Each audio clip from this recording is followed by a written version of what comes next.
E aí galera, tudo bem? Sejam bem-vindos ao canal M Clash. Seguinte, no vídeo de hoje eu quero estar dando umas dicas, ajudando vocês a identificarem o deck do seu adversário o mais rápido possível.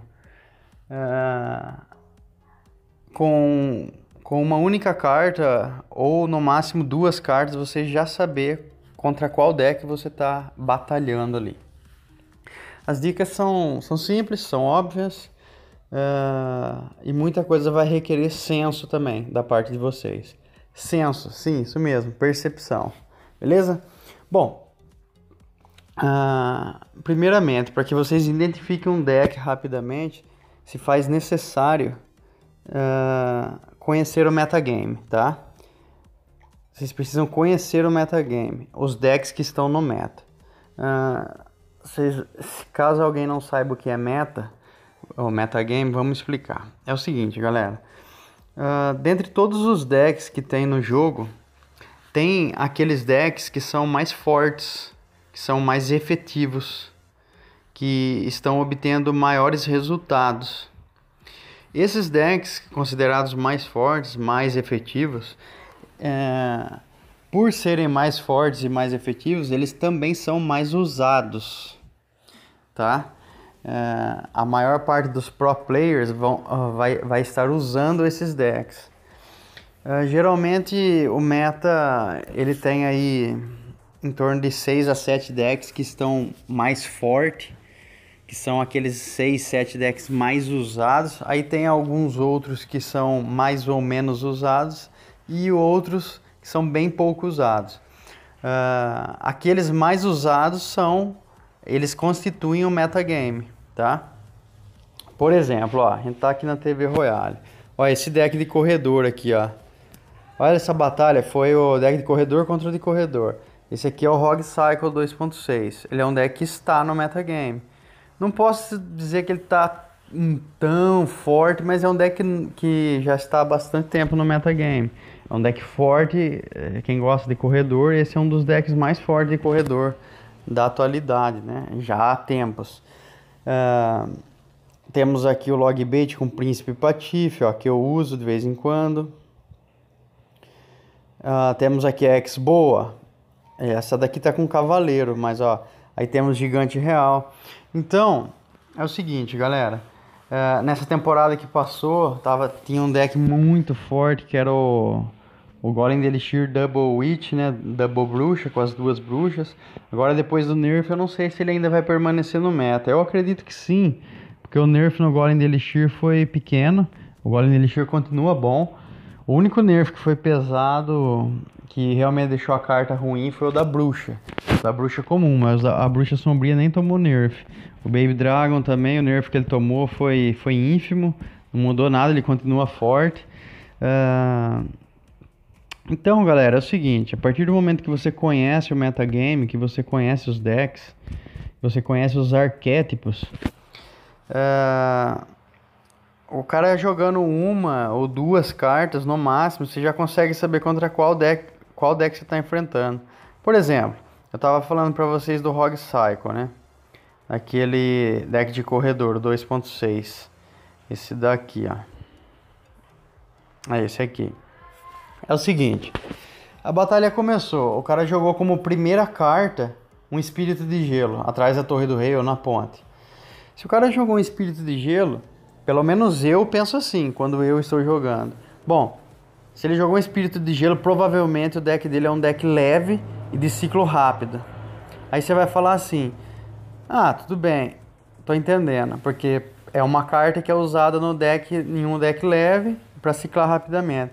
Mas ele não pode estar usando Espírito de Gelo num deck de Golem, Três Mosqueteiras, Pecone, Spark?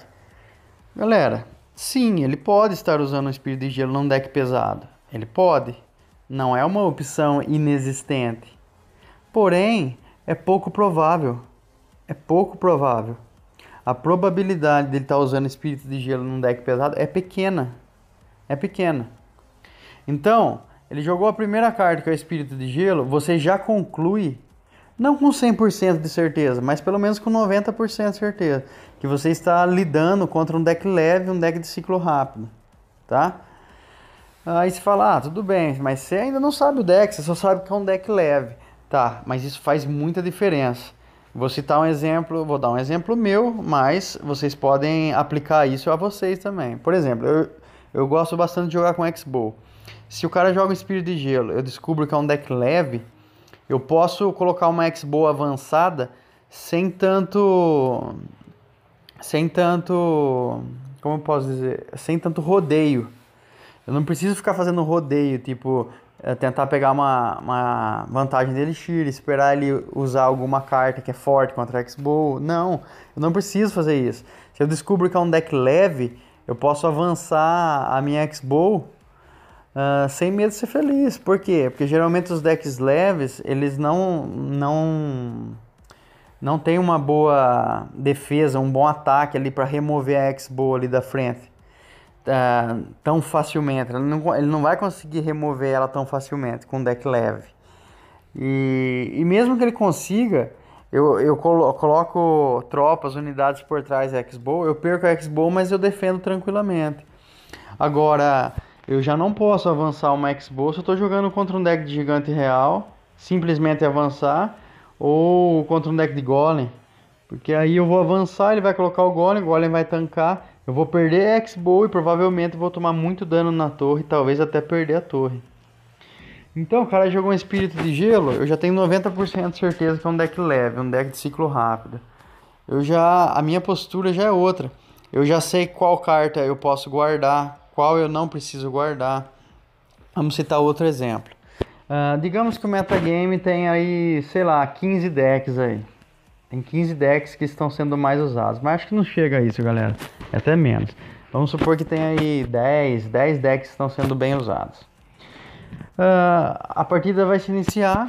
O cara coloca um Baby Dragon atrás da Torre do Rei. Um Baby Dragon atrás da Torre do Rei. Se eu vejo um Baby Dragon atrás da Torre do Rei, o que eu penso nessa hora? Eu jogando, eu penso, bom, ou é deck de cemitério, ou é deck de golem, ou lava round, ou pecona. Aí você vai falar, mas não. Aí ficou uma coisa muito vaga, ainda pode ser 4 decks diferentes, você ainda não sabe qual é. De fato, eu não sei qual dos 4 é. Mas entre os 15 ou 10 que tinha, eu já reduzi o escopo para 4.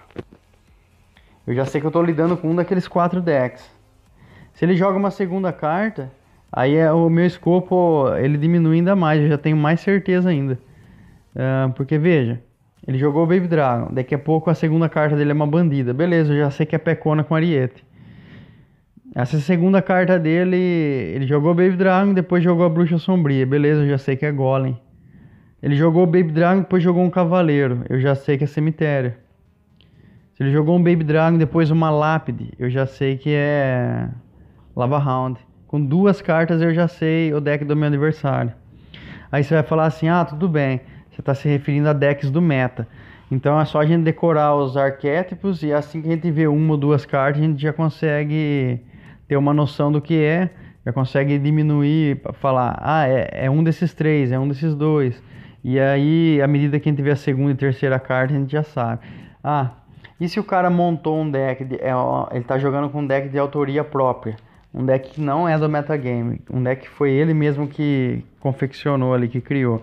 Bom, galera, é por isso que eu falei que vocês iam ter que ter senso e percepção.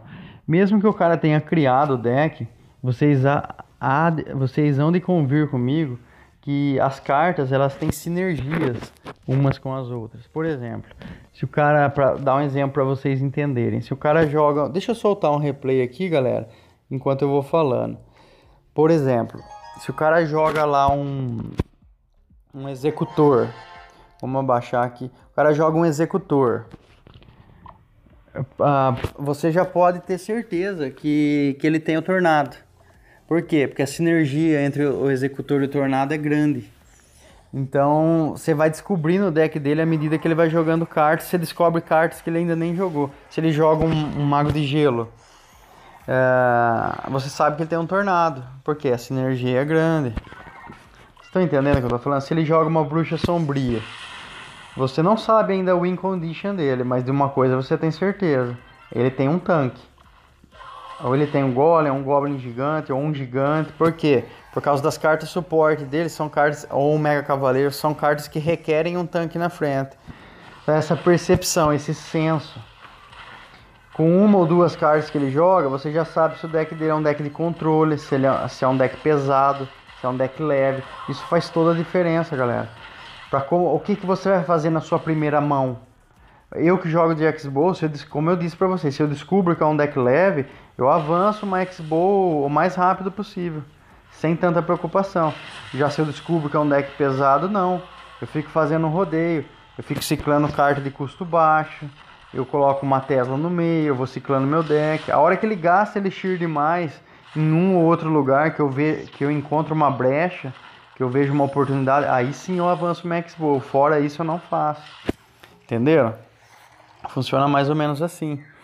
Então, galera, conhecer o metagame, estudar o metagame. Quando eu falo estudar, não confundam as coisas. Não é estudar que nem estudar para uma prova do Enem, tá? Eu não tô falando disso. Eu tô falando, é o momento que você vai jogar. Você não tá no sofá, vou jogar 20 minutos de Clash Royale, beleza. Um pouquinho antes de você parar de jogar, ou a hora que você vai começar, ou a hora que você vai parar, dá uma visitada na TV Royale. Dá uma olhada nos arquétipos de deck, vai decorando ali os decks. Aqueles decks que estão na TV Royale são os mais usados pelos pro players, ou seja, são os decks que estão no metagame. Dá uma olhada ali, vai decorando, porque assim, quando o cara jogar uma ou duas cartas, você já sabe contra qual deck você está lidando. E a partir do momento que você descobre contra qual deck você vai jogar, aí você já sabe qual carta você pode gastar, qual você não pode gastar, você tem que segurar na mão. Você já pode começar a aplicar a estratégia para jogar contra aquele deck. Vocês estão entendendo? Isso vai fazer toda a diferença na obtenção de mais troféus para vocês e na escalada de ligas, para vocês conseguirem subir ainda mais, tá?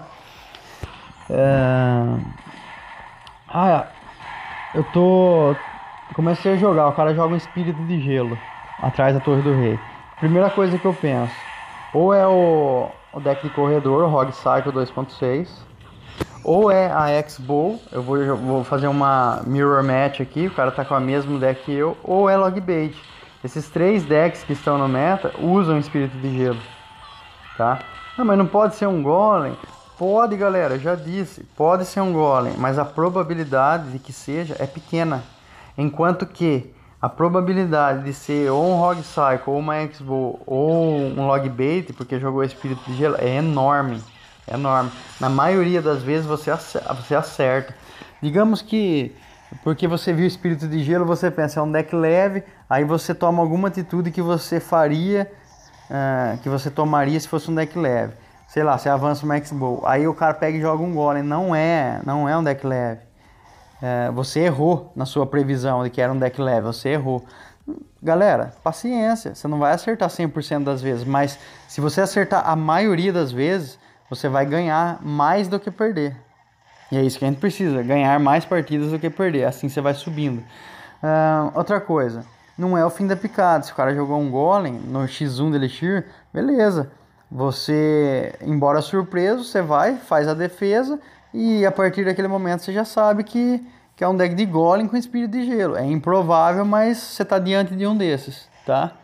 Então, também, se você errar uma previsão aí, dá para improvisar, fazer uma defesa e seguindo dali para frente você já sabe que não era o deck que você estava pensando. Simples assim, tá? Simples assim.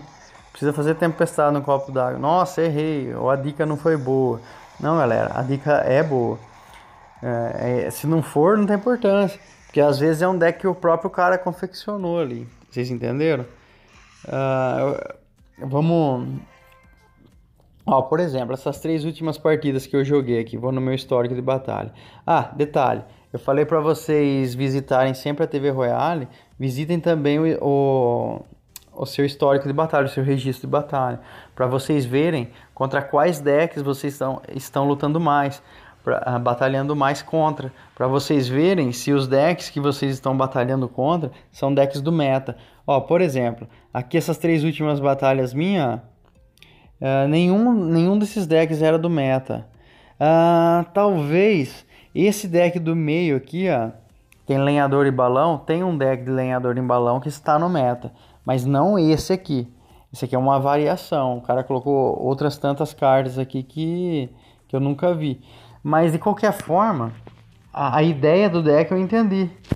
Qual que era a ideia do deck? A win condition é o balão. O cara ia querer colocar um lenhador na frente para pegar a fúria e chegar com o balão na torre. A ideia do deck é essa. Embora o deck, as 8 cartas do deck não me sejam conhecidas, mas a ideia de usar lenhador e balão é conhecida, porque tem um deck de lenhador e balão no meta. E como eu lido com esse tipo de deck? Eu recuo o Max Bow perto da torre do rei e fico esperando para ver qual lane vai vir o balão. A lane que o balão vir, eu coloco a Tesla. A Tesla puxa o balão destrói a Tesla, vai para a X-Bow e da X-Bow ele vai para a Torre do Rei. Eu aciono a Torre do Rei. Então, mesmo as outras cartas não sendo... esse deck não sendo um deck do meta, porque ele usou Bruxa, usou Valkyrie, usou Mini P.E.K.K.A, não é esse o deck do meta, mas o Lenhador e Balão são 2 cartas do meta. E a ideia do deck é uma ideia de um dos decks que está no meta de Lenhador e Balão. Só não tem essas outras cartas. Então eu posso reagir a esse deck da mesma forma que eu reajo com aquele deck de Lenhador e Balão que está no meta. Vocês estão entendendo? Então, ó, vamos supor, hoje mais cedo eu joguei contra um Logbait que tinha morcegos no lugar do Espírito de Gelo. É uma variação. É aquele Logbait tradicional com cavaleiro, no lugar do Espírito de Gelo ele colocou morcegos. Às vezes ele combava cavaleiro com morcegos, né? O cavaleiro tancar a torre e os morcegos virem por trás. É uma variação, mas a ideia do deck é a mesma, era um Logbait. Eu precisava do tronco para jogar no barril, precisava bater na princesa para ela não ficar ali na ponta e acertando a minha torre. A ideia do deck é a mesma. Então, às vezes, o cara faz alguma variação, mas a ideia é a mesma. Com relação aos decks que são de autoria própria, como eu disse, se você tiver um senso, você descobre magias. Por exemplo, o cara tem cemitério, então provavelmente ele tem gelo ou ele tem veneno. Tá? O cara tem bruxa sombria, provavelmente ele tem um tanque para pôr na frente dela. Pelo senso, galera, você vai descobrir. Pela percepção. Mesmo que é um deck que o cara criou, que não é no meta. O cara criou um deck, como eu estava dizendo, tem a sinergia entre as cartas. O cara jogou Espírito de Gelo e Esqueletinho, mesmo que seja um deck de autoria própria dele que ele criou, assim sendo, não é um deck conhecido, não é um deck que você vai ver o Espírito e o Esqueletinho e vai falar, é o Rogue Cycle. Não, porque ele criou, é um outro deck. No entanto, mesmo sendo um outro deck e sendo um deck desconhecido seu, de uma coisa você tem certeza. É um deck leve de ciclo rápido, por isso que tem Esqueletinho e Espírito de Gelo. Mas e se esse cara criou um pesado e colocou essas 2 cartas? Como eu disse, galera, pode acontecer, pode, mas é exceção. Na maioria das vezes não acontece. Se tem essas 2 cartas, é um deck rápido. Mesmo que ele tenha criado um deck, não é um do meta, pelo menos você já sabe que tipo de deck está enfrentando, que é um deck de ciclo rápido e que é um deck com cartas de custo baixo. Você já sabe disso. É um deck rápido. Isso vai fazer toda a diferença. Se você dá um bom dano na primeira mão, ou você realiza boas defesas por saber o deck do cara, pega uma vantagem e depois amaceta ele no contra-push. Vocês estão entendendo? Bom, vou aproveitar esse vídeo para falar a respeito de uma outra coisa também, mas bem rapidinho. O principal do vídeo era isso mesmo, conversar um pouco com vocês a respeito de descobrir, identificar o deck do seu adversário o mais rápido possível. Abrindo um parênteses aqui, eu quero comentar com vocês a respeito dessa nova temporada, que agora não tem mais empate, né? Quando acaba todo o tempo da morte súbita, entra no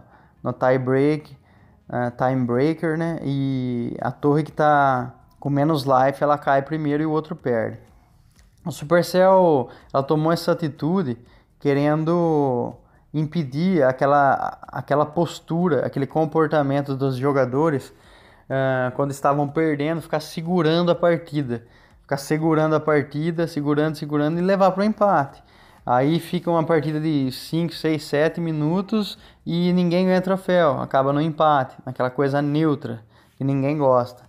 Tá, só que na minha opinião o tiro saiu pela culatra. Aliás, se antes era ruim, uma pessoa segurando a batalha para acabar em empate e não perder troféu, agora ficou pior ainda. Por quê? Isso aconteceu, por exemplo, comigo hoje. Vamos supor que o cara faz um ataque ali na primeira mão. Você já no primeiro push, o cara faz um ataque, você não está com as cartas corretas para counterar aquilo ali. Não está na sua mão, só a primeira mão saiu ruim. Aí o cara dá um dano ali, um bom dano no início da partida. Um exemplo. Beleza, aí você ajusta a sua mão, você se prepara para o deck dele. Aí você começa a parar ele tranquilamente e ele não chega mais de jeito nenhum. Ele só chegou naquela primeira vez porque você não estava com a mão certa ali. Ele acabou dando um pouco de dano a mais no começo, já no primeiro ataque dele. Mas depois você ajusta o jogo, ele não consegue mais nem tocar na sua torre. Tá. Aí o que esse cara faz? Esse cara que deu um bom dano no início. Ele começa a segurar o jogo. Se a Supercell estava tentando fazer com que jogadores, antigamente, jogadores que estavam perdendo, parassem de travar o jogo e segurar o jogo para levar para o empate e não perder troféu, e agora, que ficou pior ainda, o cara dá um dano na sua torre, aí depois você ajusta o jogo, começa a jogar até melhor que ele, mas ele começa a levar a partida como se fosse pro... Antigamente não segurava a partida para levar para o empate e não perder troféu. Agora o cara faz a mesma coisa, ele começa a segurar a partida, só defender. Por que ele faz isso? Porque ele deu aquele dano inicial, um bom dano. Aí ele só segura, como se estivesse tentando levar a partida para o empate, como faziam antigamente os jogadores. Aí quando acaba, ele ganha por causa daquele dano inicial que ele deu. Então não resolveu nada, na minha opinião. Ficou ainda pior. Porque pelo menos antes, o cara ficava travando a partida, segurando a partida, para levar para o empate e não perder troféu. Mas o cara que segurou no empate não ganhava troféu e também não perdia. E o cara que estava ganhando a batalha, mas não conseguiu finalizar, porque o cara ficou segurando e empatou, ele não ganha troféu, mas também não perdia. Mas e agora? Que o cara dá um dano inicial no começo, aí depois fica segurando a partida inteira. É como se ele estivesse tentando levar um empate, ele só não leva o empate porque não tem mais. Aí ele segura a partida inteirinha, a hora que acaba o tempo, esse cara ganha ainda. Tipo, ele tá tendo a mesma atitude dos jogadores de antes, segurando a partida. A Supercell tentou fazer com que essa atitude fosse removida do jogo, de ficar segurando a partida, mas piorou. Agora o cara fica sim segurando a partida e o que é pior, não acaba no empate. Acaba que esse cara tira os troféus do outro e ganha troféu. Tá entendendo? Então o cara dá um danozinho na sua torre, fica segurando, fica tendo a mesma atitude de quando os jogadores ficavam segurando pro empate e no final ele ganha. Eu achei que ficou pior ainda. Essa é a minha opinião. E qual a opinião de vocês a esse respeito? Vocês gostaram? Vocês não gostaram? Isso que eu tô expondo faz sentido ou não faz sentido? Ou, agora é melhor. Ué, aí é mérito do cara. Se ele deu um dano no início e segurou a partida, é mérito dele. O que vocês acham? O que eu tô querendo dizer é que a atitude de antes que a Supercell tentou banir, os jogadores ficam segurando a partida inteira e acaba em nada. A Supercell quis tomar uma medida para banir esse tipo de atitude, do jogador que fica segurando. Só que acontece que agora o jogador continua tendo a mesma atitude que ela tentou banir, ele fica segurando, só porque ele deu um pouco de dano na torre, ele fica segurando do mesmo jeito. Ou seja, a atitude que ela tentou tirar do jogo, ela não tirou. Eu acho que ela até reforçou. Porque agora o cara tem mais motivos para ficar segurando a partida se ele tá com uma vantagem na torre. Porque no final ele vai ganhar e vai ganhar troféus. Você entendeu? O vídeo de hoje era esse. É esse, não vai ter luta, não vai ter batalha, não vai ter nada. Só quis conversar com vocês, tentar trazer dicas para vocês, tá? Vamos abrir esses baús aqui então. Mas era isso, eu só queria dar alguns conselhos, algumas dicas aí de como você identificar o deck do seu adversário mais rapidamente, tá? Nos próximos vídeos de Daily Push, que vai ter batalha, aí eu vou conversando com vocês, falando, o cara jogou essa carta, na minha opinião é esse deck. Na minha opinião é aquele deck. Eu vou mostrando pra vocês isso que nesse vídeo eu tô trazendo na teoria. Nos vídeos de Daily Push eu vou mostrando na prática, beleza? Deixa eu ver se tem algo para doar. Bom, não tem. Nem sei em quantos minutos está o vídeo. Eu vou ficando por aqui. Espero que tenham gostado. Quem gostou, deixa o like, compartilha, se inscreve, comenta. Quem quiser ajudar o canal, o link do Facebook está na descrição. Só entrar em contato comigo lá em inbox. É isso aí. Fiquem bem, se cuidem, estejam todos com Deus. Tchau!